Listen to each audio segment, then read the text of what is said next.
നമസ്കാരം. ഭാരതീയ പാരമ്പര്യമനുസരിച്ച് നമ്മുടെ ഓരോ വീടുകളിലും പുലർച്ചെയും സന്ധ്യാസമയത്തും നിലവിളക്ക് തെളിക്കുന്നത് വെറുമൊരു ചടങ്ങല്ല, അതൊരു വലിയ ഊർജ്ജതന്ത്രമാണ്.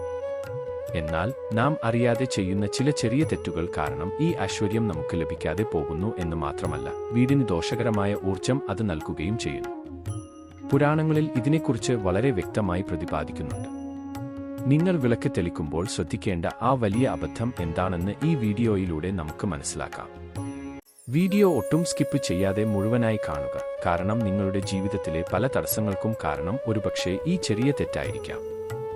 ആദ്യമായി നമ്മൾ മനസ്സിലാക്കേണ്ടത് വിളക്ക് തെളിക്കേണ്ട സമയത്തെക്കുറിച്ചാണ്. സൂര്യോദയത്തിന് മുൻപും സൂര്യാസ്തമയത്തിന് ശേഷവുമാണ് ഏറ്റവും ഉചിതമായ സമയം. എന്നാൽ പലരും സന്ധ്യാസമയത്ത് വളരെ വൈകിയാണ് വിളക്ക് തെളിക്കുന്നത്. നിങ്ങൾ ഒരു കാര്യം പ്രത്യേകം ശ്രദ്ധിക്കണം. സൂര്യൻ അസ്തമിച്ച് ഇരുട്ട് പരക്കുന്നതിന് മുൻപ് തന്നെ ദീപം തെളിയിച്ചിരിക്കണം. ഇരുട്ടിൽ ദീപം തെളിക്കുന്നത് കൊണ്ട് ലഭിക്കേണ്ട ഗുണങ്ങൾ കുറയുമെന്നാണ് ശാസ്ത്രം പറയുന്നത്. ഇതിനൊരു പരിഹാരമായി നമുക്ക് ചെയ്യാവുന്നത് കൃത്യമായ ഒരു സമയം നിശ്ചയിച്ച് ആ സമയത്ത് തന്നെ ദിവസവും വിളക്ക് തെളിക്കുക എന്നതാണ്. ഇത് വീട്ടിൽ ഒരു പോസിറ്റീവ് എനർജി സർക്കിൾ ഉണ്ടാക്കാൻ സഹായിക്കും. വിളക്കിലെ തിരികളുടെ എണ്ണവും അവയുടെ ദിശയും വളരെയധികം പ്രാധാന്യമുള്ളതാണ്. മിക്കവരും ഒരു തിരിയിട്ട് വിളക്ക് തെളിക്കാറുണ്ട്. എന്നാൽ കുടുംബ ഐശ്വര്യത്തിനായി എപ്പോഴും 2 തിരികൾ ചേർത്ത് ഒരു തിരിയായി തെളിക്കുന്നതാണ് ഉത്തമം. ഇതിനെ ഇരട്ടത്തിരി എന്ന് വിളിക്കുന്നു. പക്ഷേ ഒരു കാര്യം നിങ്ങൾ ജാഗ്രത പാലിക്കണം. വിളക്കിന്റെ തിരി എപ്പോഴും കിഴക്കോട്ടോ പടിഞ്ഞാറോട്ടോ ആയിരിക്കണം.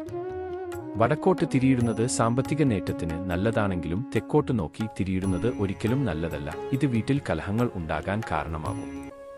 വിളക്ക് തെളിക്കാൻ ഉപയോഗിക്കുന്ന എണ്ണയുടെ കാര്യത്തിൽ പലർക്കും സംശയമുണ്ട്. നല്ലെണ്ണ അഥവാ എള്ളെണ്ണയാണ് ഏറ്റവും ഉത്തമമെന്ന് പുരാണങ്ങൾ പറയുന്നു. രണ്ടാമതായി പശുവിൻ നെയ്യ് ഉപയോഗിക്കാം.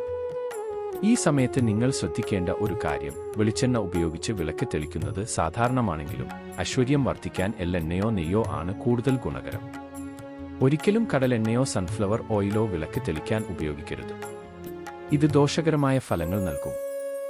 ദോഷങ്ങൾ മാറാൻ നമുക്ക് ചെയ്യാവുന്ന വഴിപാട്, ആഴ്ചയിൽ ഒരിക്കലെങ്കിലും ശുദ്ധമായ പശുവിൻ നെയ്യ് ഉപയോഗിച്ച് വിളക്ക് തെളിക്കുക എന്നതാണ്. വിളക്ക് അണയുമ്പോൾ ശ്രദ്ധിക്കാൻ ഏറ്റവും പ്രധാനപ്പെട്ടതും മിക്കവരും തെറ്റുവരുത്തുന്നതുമായ ഒരു കാര്യമാണിത്. വിളക്ക് തനിയെ അണയാൻ ഒരിക്കലും അനുവദിക്കരുത്. എണ്ണ തീർന്ന് തിരികരിഞ്ഞു അണയുന്നത് ദാരിദ്ര്യത്തിന് കാരണമാകുമെന്ന് പറയപ്പെടുന്നു. ഈ ഒരു കാര്യം നിങ്ങൾ പ്രത്യേകം മനസ്സിലാക്കണം. വിളക്ക് അണയ്ക്കുമ്പോൾ ഒരിക്കലും വായ കൊണ്ട് ഊതി അണയ്ക്കരുത്. പകരം ഒരു പൂവ് ഉപയോഗിച്ചോ അല്ലെങ്കിൽ തിരി അല്പം പിന്നിലേക്ക് വലിച്ചോ അണയ്ക്കാവുന്നതാണ്.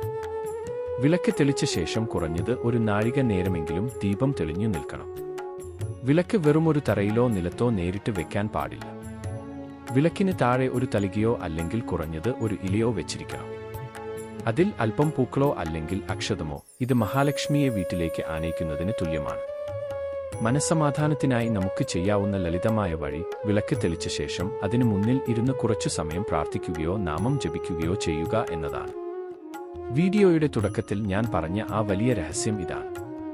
വിളക്ക് തെളിച്ചു കഴിഞ്ഞാൽ ഉടൻ തന്നെ വീടിന്റെ പ്രധാന വാതിൽ അടയ്ക്കരുത്. കുറഞ്ഞത് 10 മിനിറ്റെങ്കിലും വാതിൽ തുറന്നിടണം. ഐശ്വര്യം വീടിനുള്ളിലേക്ക് പ്രവേശിക്കുന്ന സമയമാണിത്. ഈ സമയം വീട്ടിൽ വഴക്കുകളോ ബഹളങ്ങളോ ഉണ്ടാകാതെ ശ്രദ്ധിക്കുക. പ്രിയ സുഹൃത്തുക്കളെ, ഈ ലളിതമായ കാര്യങ്ങൾ ശ്രദ്ധിച്ചാൽ നിങ്ങളുടെ ജീവിതത്തിൽ വലിയ മാറ്റങ്ങൾ അനുഭവപ്പെടും. നിങ്ങളുടെ അഭിപ്രായങ്ങൾ താഴെ കമന്റ് ചെയ്യുക. വീഡിയോ ഇഷ്ടപ്പെട്ടുവെങ്കിൽ തീർച്ചയായും മറ്റുള്ളവരിലേക്കും ഷെയർ ചെയ്യുക. ചാനൽ സബ്സ്ക്രൈബ് ചെയ്യാൻ മറക്കരുത്.